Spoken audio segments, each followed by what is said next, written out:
পাহাড়ের বুক চিড়ে ছুটে চলেছে নৌকা, যেন দুপাশের সুউচ্চ পাহাড় হাতছানি দিয়ে ডাকছে আপনাকে।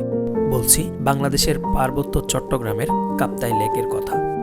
বন্ধুদের সাথে নিয়ে কেমন ছিল আমাদের কাপ্তাই ভ্রমণ গল্প, তার বিস্তারিত ধারণা পেয়ে যাবেন আজকের ভিডিওতে। ট্রাভেল সেন্ট্রিক ভিডিও পছন্দ করে থাকলে চ্যানেলটিকে সাবস্ক্রাইব করতে পারেন কিংবা ফেসবুক পেজে ফলো করতে পারেন।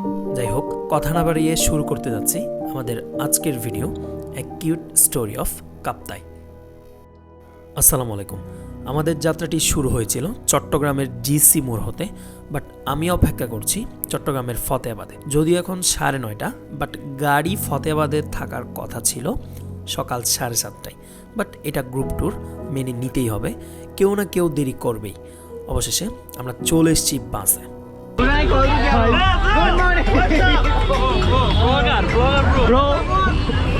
বন্ধুদের অদ্ভুত ওয়েলকামিং পর্ব শেষ করে আমি আমার সিটে বসার যে সুযোগটা সেটা পাচ্ছিলাম না, কারণ বাসে ইতিমধ্যেই গ্রুপ ট্যুরের যে ঐতিহাসিক নাচ গান এগুলা শুরু হয়ে গেছে এবং আমি কোনোভাবে আসলে সুবিধা করতে পারছিলাম না, জাস্ট ক্যামেরাটা হাতে ধরে দাঁড়িয়েছিলাম। চলছে সবারই মজা করা এবং সাথে চলছে আমাদের গাড়ি। আমাদের ড্রাইভার সাহেব অত্যন্ত সুন্দরভাবে আমাদেরকে কাপ্তাইয়ের খুব কাছাকাছি নিয়ে এসছে, কারণ আমরা কাপ্তাইয়ের যে পাহাড়গুলো সেগুলো দেখতে পাচ্ছিলাম এবং উপজাতিদের বিভিন্ন ঘর, চাষাবাদ আমাদের চোখে পড়ছিল। এই তো অল্প কিছুক্ষণের মধ্যেই আমরা ঢুকে পড়ব আমাদের গন্তব্যস্থল কাপ্তাই জেটি ঘাট। প্রায় 1.5 ঘন্টা বাসে চড়ে আমরা ইতিমধ্যে চলে এসেছি কাপ্তাই। বাংলাদেশ পানি বিদ্যুৎ কেন্দ্রের যে গেটটি রয়েছে সেই গেটের সামনে আমাদের পার্কিং করা হয়েছে এবং ইতিমধ্যেই একে একে আমাদের সব বন্ধুরা বাস থেকে কাপ্তাই জেটি ঘাটের উদ্দেশ্যে নেমে যাচ্ছে। রাইট নাও আমরা আছি হচ্ছে কি কাপ্তাই জেটি ঘাট। আমাদের চিটং থেকে আসতে অলমোস্ট টাইম লাগছে দেড় ঘন্টা মতো টাইম লাগছে এবং আমাদের বোট যেটা আমরা আগে থেকেই হচ্ছে গিয়ে রিজার্ভ করে রাখছি। সো আপনারা যদি এভাবে গ্রুপ নিয়ে আসেন কিংবা সোলো ট্যুর যাই হোক, আগে থেকে বোট রেডি করার যে ব্যাপারটা এটা করে রাখবেন, কারণ হচ্ছে গিয়ে এখানে এসে আপনি একটা এক্সট্রা যে হ্যাসেল ওইটা পোহাতে হয়। এমনিতে খুব বেশি যে হ্যাসেল তা না, এখানে এসেও আপনি চাইলে বোট ভাড়া করতে পারেন এবং কাপ্তাইয়ের মেইন মজাটাই হচ্ছে কি আসলে বোটে। যাই হোক, ওইটা আমরা শেয়ার করবো এবং আমার ফ্রেন্ড এখানে আছে সুপ্রিয়, এখানে অঞ্চলীয়, এখানে আমাদেরকে গাইড করার জন্য। তুই এটা না? আচ্ছা, যাই হোক, এটা হচ্ছে এনাম এবং উনি হচ্ছে মিস রোহিঙ্গা এবং রোহিঙ্গা আমজাদ ব্রাহ্মণবাড়িয়া থেকে, মায়ানমার থেকে, এবং আমার ফ্রেন্ড মায়ানমার থেকে সুন্নতি ফ্রেন্ড কায়েম। ওয়ালাইকুম আসসালাম। যাই হোক, আমরা ঘাটে যাই এবং আমাদের আরও অনেক ফ্রেন্ড আছে যাদেরকে আপনারা দেখছেন বা দেখে থাকেন। ইতোমধ্যে আমরা চলে এসেছি কাপ্তাই জেটি ঘাট এবং দেখতে পাচ্ছেন আমাদের ভাড়াকৃত 2টি বোট ইতোমধ্যেই নোঙর করা রয়েছে, যে নৌকাগুলো কাপ্তাই আসার পূর্বেই আমরা ভাড়া করে রেখেছিলাম। একে একে সবাই বোটে ওঠার পর আমরা আমাদের যাত্রাটি আল্লাহর নাম নিয়ে শুরু করতে যাচ্ছি। শুরু হলো আমাদের নৌযাত্রা এবং কাপ্তাই ভ্রমণের ক্ষেত্রে এই নৌযাত্রাই সবচেয়ে বেশি রোমাঞ্চকর, সবচেয়ে বেশি সুন্দর। কাপ্তাই লেকের এই অসাধারণ সৌন্দর্য উপভোগ করতে করতেই আমরা ছুটে চলেছি আমাদের প্রথম স্পট বৌদ্ধ মন্দিরের দিকে।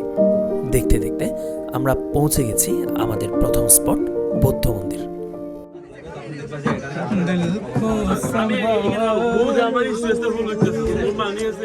দিস ইজ ফাইন ভাই, কেমন লাগলো? আলহামদুলিল্লাহ, আমাদের ভালো লাগলো। এখানে আমরা বৌদ্ধ মন্দিরে আসি, এখানে বৌদ্ধ মন্দিরে এসে আলহামদুলিল্লাহ না আমরা সবারটা আলহামদুলিল্লাহ না বন্ধু, কাটবে না।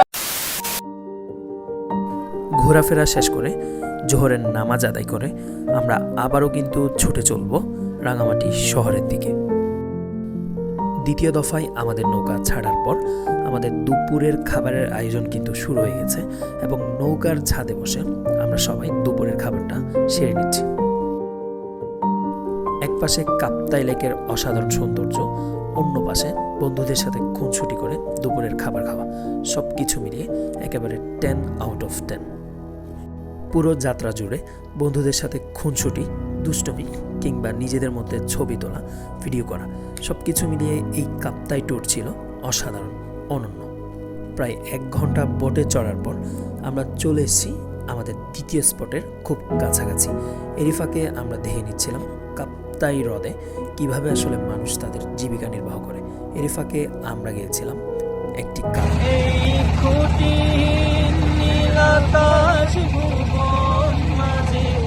তুমি কুদরতি সারাই রেখেছো এই শ্যামল পৃথিবীর চিত্রকালে, তুমি নিপুণ তোমার হাতে এঁকেছো। ওগো আল্লাহ শুকর তোমার, আমারে যে মুসলিম করেছো। ওগো আল্লাহ শুকর তোমার, আমারে যে মুসলিম করেছো।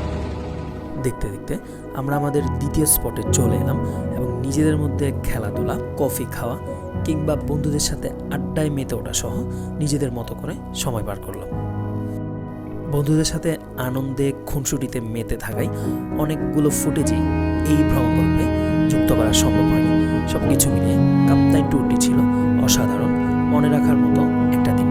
যাই হোক, আমাদের ভ্রমণ গল্প আজকের মতো শেষ হচ্ছে এখানে।